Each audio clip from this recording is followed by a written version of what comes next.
في سبعينيات القرن الماضي اجتاحت الولايات المتحدة الأمريكية موجة مروعة من جرائم اختطاف الفتيات، وهي ظاهرة بدت وكأنها تتفشى عبر البلاد بلا هوادة.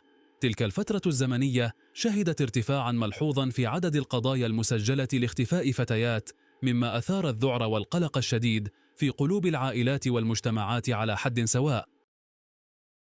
أساليب الجرائم كانت متنوعة ومعقدة، مما جعل الكشف عن المجرمين وملاحقتهم تحديا كبيرا للسلطات.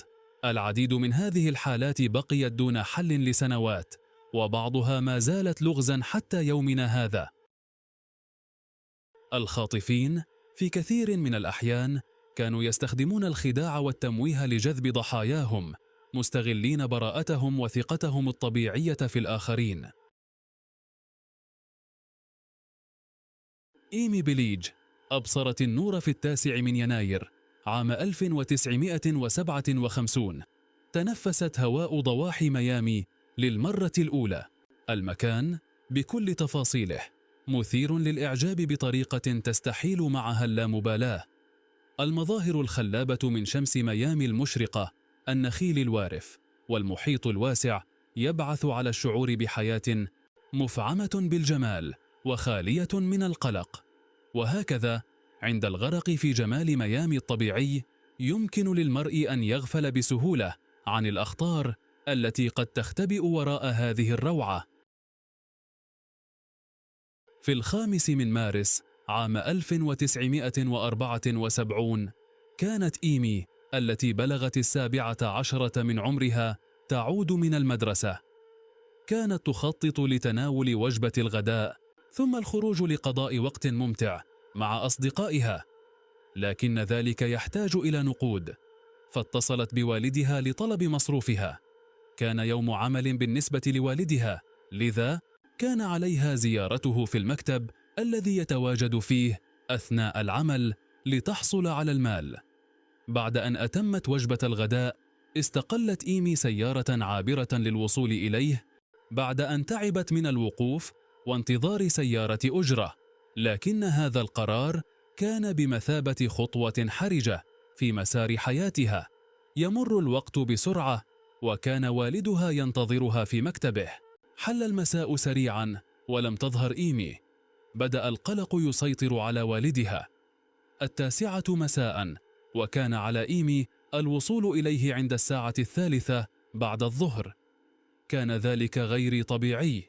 أسرع والدها بالذهاب إلى المنزل، لكنه وجد زوجته سوزان بحالة مزرية من القلق والتفكير. اتخذ أبويها القرار بسرعة وإبلاغ الشرطة عن فقدان ابنتهم دون تأخير، وفورا انطلقت عمليات البحث لتحديد مكان الفتاة. كانت مهمة الشرطة تتركز حول تتبع المسار المحتمل الذي قد تكون إيمي اتخذته نحو وجهتها. رغم ذلك لم تسفر جهود البحث عن أي نتائج ملموسة أو أدلة تذكر. اختفت إيمي وكأنها تبخرت في الهواء، مع تزايد القلق واليأس في قلوب أبويها والبحث المستمر من قبل الشرطة والأصدقاء والمقربين التي لم تنفع. حل الصباح بعد تلك الليلة المؤلمة. على رنين الهاتف اتصل رجل يزعم أنه قد خطفها مع صديق له، وطلبوا فدية قدرها 30,000 دولار لإطلاق سراحها. سرعان ما تم إبلاغ الشرطة، وبدورها قامت بمراقبة الاتصال وملاحقة الخاطفين. تمكنت الشرطة من إلقاء القبض على الرجلين اللذين تبين لاحقا أنهما الأخوين تشارلز ولاري جلاسر، البالغين من العمر 16 عاما. اتضح فيما بعد أن الاثنين لم يكونا متورطين في اختفاء إيمي. كان هدفهما الوحيد هو استغلال معاناة الأسرة لتحقيق مكسب مادي. على الرغم من ذلك واجه الأخوان تهم الابتزاز في المحكمة. بعد مرور الأسابيع والأشهر من فقدان ابنتها استقبلت سوزان بليج اتصالات هاتفية كثيرة. جميع المتصلين يطلبون الفدية، ومن بينهم كان هناك شخص يزعم بأن إيمي برفقته وأصبحت تحت سيطرته.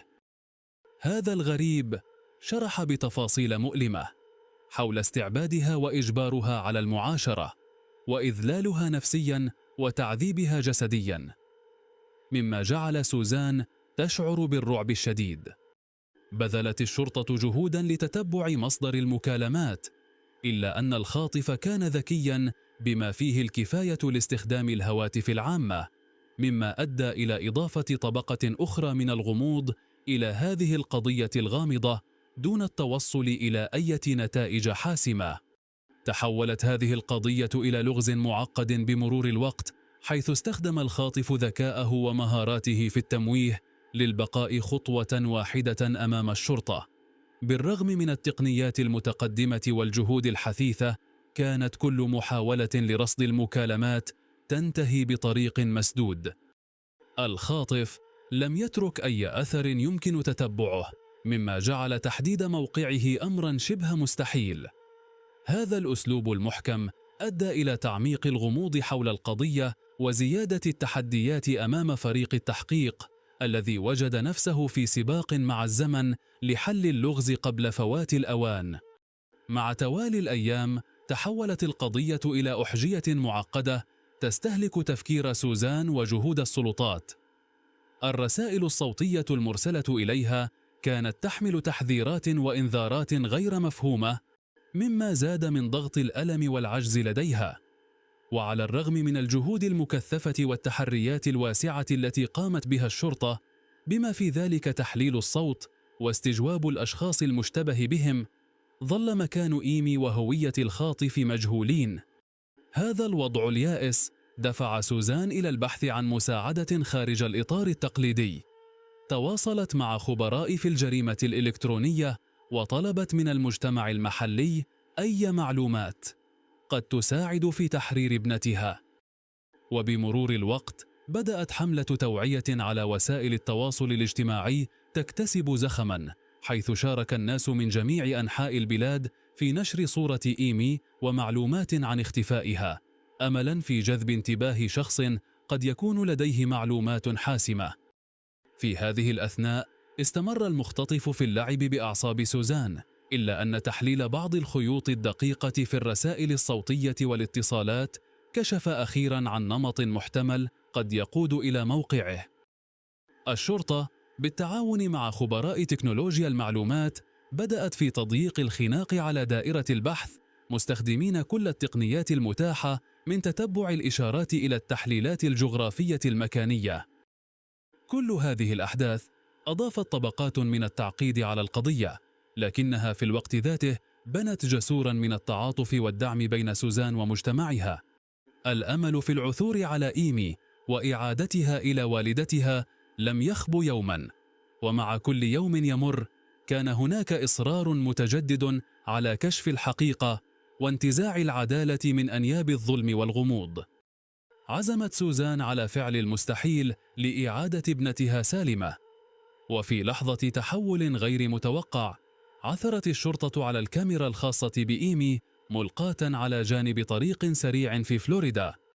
لكن الأمل الذي اشتعل للحظات سرعان ما خاب، عندما تبين أن كل الصور الموجودة على الكاميرا كانت فاسدة أو تالفة ولم تقدم أي أدلة يمكن الاعتماد عليها في البحث عن إيمي. رفضت سوزان الاستسلام للإحباط، فقررت اتخاذ زمام المبادرة وبدأت تحقيقها الخاص. رغم كل التحذيرات والصعوبات، استمرت في البحث عن أي خيط قد يقودها إلى ابنتها. بعد أسبوعين من البحث المتواصل، تلقت معلومات تشير إلى احتمال تورط عصابة راكبي دراجات نارية معروفة بالخارجين عن القانون في اختطاف ابنتها. شكلت هذه العصابة شبكة واسعة من المجرمين الذين يعيشون في الظل، نائين بأنفسهم عن قبضة القانون. كشف التحقيق الذي قادته سوزان أن راكبي دراجات نارية كانوا يتجولون في المنطقة في اليوم الذي اختفت فيه إيمي. لم تتوقف سوزان عند هذا الحد، بل وصل بها الأمر إلى التواصل مع أحد معارفها القدامى الذي كان يمثل مصالح العصابة في المحاكم.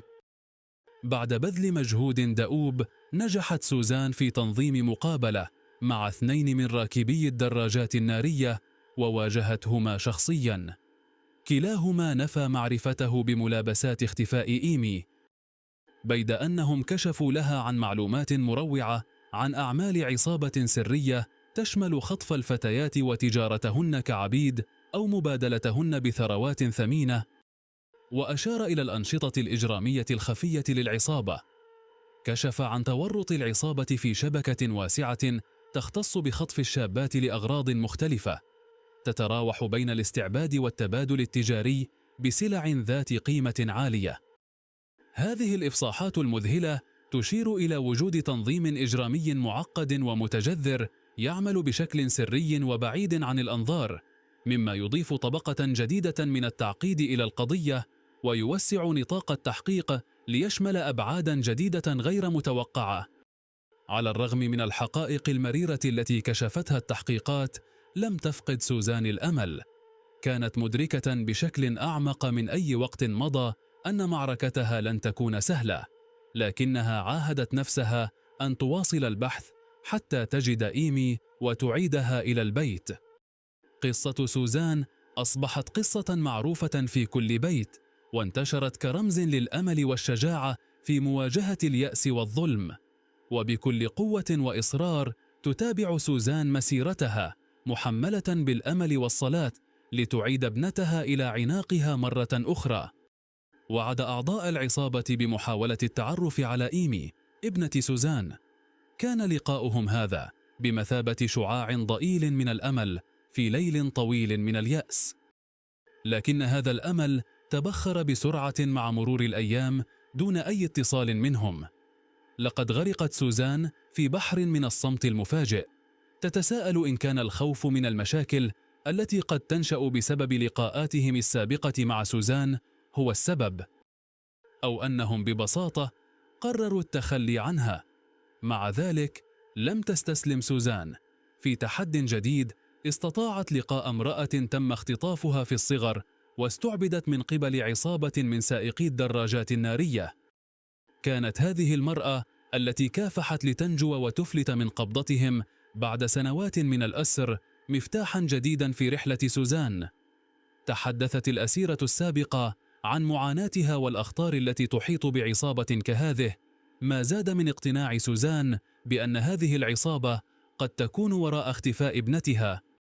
ومع كل لقاء وحديث شعرت سوزان بتعزيز دوافعها لمواصلة البحث عن ابنتها، رافضة الاستسلام للصمت المحير الذي أحاط بوعد العصابة. كانت تعلم أن طريقها سيكون مليئا بالتحديات والمخاطر. لقد انقضت 3 أشهر منذ غياب إيمي، وطوال هذا الوقت لم تهدأ والدتها يوما عن رحلتها في البحث عن ابنتها، وقد توصلت إلى أن مجموعة سائقي الدراجات النارية قد تكون في أورلاندو الآن، والتي تبعد حوالي 250 كيلومترا من كوكونت جروف. انطلقت إلى أورلاندو مدفوعة بأمل العثور على خيط يقودها إلى إيمي. جابت الأسواق والشوارع تستفسر من الناس حتى جاءها الحظ. تعرف أحد العاملين بالمتجر بإيمي من خلال صورة. ذكر أنه شاهد الفتاة بصحبة رجلين، وأضافت إحدى البائعات أنها كانت تشتري حساء نباتيا فقط. بالنسبة لسوزان والدة إيمي كانت هذه المعلومة بالغة الأهمية، فإيمي كانت تتبع نظاما غذائيا نباتيا. هل كان هذا يعني أنها بدأت تقترب من العثور عليها؟ مع ذلك، على الرغم من هذه المعلومات القيمة، توقف البحث مرة أخرى دون التوصل إلى مكان سائقي الدراجات النارية. استغرق الأمر أكثر من سنة حتى تلقت سوزان أخبارا عن ابنتها. في 9 من يناير لعام 1976 تلقت مكالمة من شخص يدعى ديف، الذي قال أنه رأى صورة إيمي في إحدى الجرائد وتعرف عليها. ادعى ديف أن إيمي كانت تعيش معه لفترة. التقت سوزان بديف في منزله، حيث بدا ديف مضطربا عند الحديث عن الفتاة. قال ديف إنه اشترى إيمي من شخص ينتمي إلى عصابة الدراجات النارية، وأنها أقامت في منزله لمدة، لكنه أقر بأنه باعها لاحقا لرجل آخر. وقدم دليلا على صدق قوله بذكر ندبة على جسد إيمي لم تذكر في أي مصدر آخر. ادعى ديف أنه قد يعرف الشخص الحالي الذي قد تكون معه إيمي، ووعد بمحاولة الاتصال به. بعد أسبوعين اتصل الشخص مؤكدا معرفته بمكان تواجد إيمي الحالي، مدعيا أنها في تولسا، أوكلاهوما. اتفقت سوزان وديف على أن يلتقيا هناك في أحد الحانات المحلية لاستعادة الفتاة، لكن الأحداث لم تسر وفق ما كان متوقعا. نشب عراك في الحانة نتج عنه إصابة لديف، وتم طرد سوزان من المكان وإركابها في سيارة أجرة دون أن تتمكن من رؤية الرجل مرة أخرى. بعدها قام ديف بالاتصال بمحامي سوزان، مدعيا أن إيمي قد تكون انتقلت إلى سياتل الآن. في عام 1977 تعرضت والدة إيمي لأزمة قلبية، مما حال دون قدرتها على البحث عن ابنتها إلا بعد مرور شهرين. خلال ذلك الوقت قامت بجولة في كافة محلات بيع الدراجات النارية والبارات ومحلات الوشم، حيث قال الكثيرون إنهم يعرفون إيمي من خلال الصورة وأصفيها كشخص هادئ ومتحفظ. رغم ذلك لم تؤدي هذه المعلومات إلى العثور عليها. بعد مضي عامين تلقت سوزان مكالمة من رجل لم يكشف عن هويته، يدعي أن إيمي توجد الآن بالقرب من مدينة رينو في نيفادا عند إحدى محطات الشاحنات، وأنها بحاجة للمساعدة. وقد نقلت سوزان المعلومة إلى مكتب التحقيقات الفيدرالي، الذي لم يتمكن من العثور على أي دليل يشير إلى وجود إيمي بيليج في المكان المذكور. التحقيق كشف عن وجود بعض سائقي الدراجات النارية في المنطقة لفترة من الوقت، دون أن يتضح ما إذا كانت إيمي برفقتهم.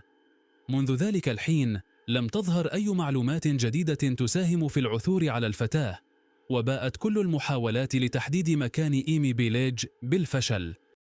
لكن في العام 1992 قررت سوزان الاستعانة بخدمات شركة أمنية خاصة، حيث نجحوا في تعقب شخص قدم عرضا لشراء فتاة، ولكنه سرعان ما تلاشى وفقد المحققون أثره. بعد ذلك بمدة ادعى بول برانش، وهو عضو سابق في عصابة الدراجات النارية، أنه قتل إيمي بيليج وهو على فراش الموت. وفقا لأقواله فإنه بمساعدة أفراد آخرين في العصابة قاموا باختطاف الفتاة وارتكبوا جريمة قتلها بعد بضع ساعات فقط. غير أن تفاصيل هذه الرواية أثارت الشكوك، خاصة وأن إيمي كانت قد شوهدت في عدة مدن متفرقة بعد ذلك. والمثير للدهشة أن زوجة برانش كانت الشاهدة الوحيدة على هذا الاعتراف، مما دفع سوزان إلى الاعتقاد بأن القصة مفتعلة بالكامل لغرض الحصول على المال. على مدار عقدين من الزمان كانت سوزان تتلقى باستمرار مكالمات ليلية مزعجة من شخص مجهول يطلق تهديدات مخيفة تتعلق بابنتها إيمي. إلا أن الأمور اتخذت منعطفا حاسما في عام 1995، حيث ارتكب المتصل خطأ جسيما سمح بتعقبه، فبدلا من استخدام الهاتف العمومي كعادته استخدم هاتفه النقال الشخصي لإجراء المكالمة. هذا الإجراء مكن مكتب التحقيقات الفيدرالي من تحديد هويته بسرعة، هنري جونسون بلير، موظف في وزارة الجمارك الأمريكية. على الرغم من إنكار بلير لأي دور له في اختفاء إيمي بيليج وادعائه بأن الاضطرابات النفسية وتأثير الكحول كانا وراء مكالماته، لم تكن تبريراته مقنعة. مع ذلك واجهت الشرطة صعوبة في إثبات وجود صلة مباشرة بينه وبين إيمي، ومع ذلك كانت هناك أدلة غير مباشرة قوية، فقد وجدت صورة لشاحنة بيضاء في كاميرا إيمي، والتي كانت تتطابق مع شاحنة بلير تماما. بالإضافة إلى ذلك ذكرت إيمي في مذكراتها تفاعلها مع شخص يدعى هانك، الذي وعدها برحلة إلى أمريكا الجنوبية، وهو نفس المكان الذي سافر إليه بلير للعمل في تلك الفترة، وكان هانك هو اللقب الذي يعرف به المشتبه به. رغم كل الصدف الغريبة لم تتمكن السلطات من العثور على دليل قاطع يدين بلير، وبالتالي كل ما أمكن للمحكمة توجيه الاتهام به لبلير كان مسألة إجراء مكالمات مزعجة لسوزان بيليج على مدار سنوات، والذي أدى إلى الحكم عليه بالسجن لمدة عامين. كانت الشرطة تملك فقط روايتين محتملتين حول مصير إيمي، لكل منهما كانت هناك أدلة مقنعة وإن كانت غير مباشرة. وظلت الأنظار موجهة نحو هنري بلير كالمتهم الأول من قبل مكتب التحقيقات الفيدرالي. التفكير فيما قد تعانيه الفتاة على يد عصابة من المتجولين بالدراجات النارية يثير الرعب. على مدى سنوات كانت تنقل من مكان لآخر يتم تداولها من أجل المتعة بين الرجال، أو يمكن أن يكون بول برانش على حق وإيمي لم تعد بين الأحياء. أو هل من الممكن أن يكون هنري بلير هو الجاني؟ إذا كان الأمر كذلك، فمن المحتمل أن تكون الفتاة قد واجهت نهاية مأساوية مماثلة. من الصعب تصور مكان احتجازها من قبل الرجل، ومع زجه في السجن ربما تكون إيمي قد لقيت حتفها جوعا وعطشا في مكان ما. لكن هذه كلها فرضيات فقط. لم يتم بعد كشف كل تفاصيل الاختطاف وما آل إليه مصير إيمي بيليج. بالنسبة إلى ذوي إيمي، لم يعد مهما ما إذا كانت الشرطة ستنجح في حل القضية. على الرغم من جهود سوزان العظيمة، لن تعرف قط ما حدث لابنتها. في عام 2005 رحلت سوزان بيليج وهي في 80 من عمرها. أما والد إيمي فقد توفي بالسرطان في عام 1992.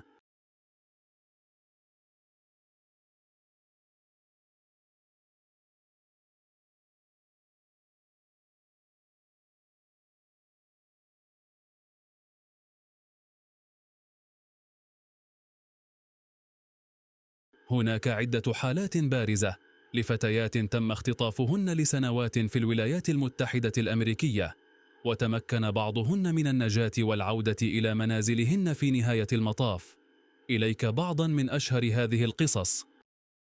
هناك عدة حالات بارزة لفتيات تم اختطافهن لسنوات في الولايات المتحدة الأمريكية، تمكن بعضهن من النجاة والعودة إلى منازلهن في نهاية المطاف. إليك بعضا من أشهر هذه القصص.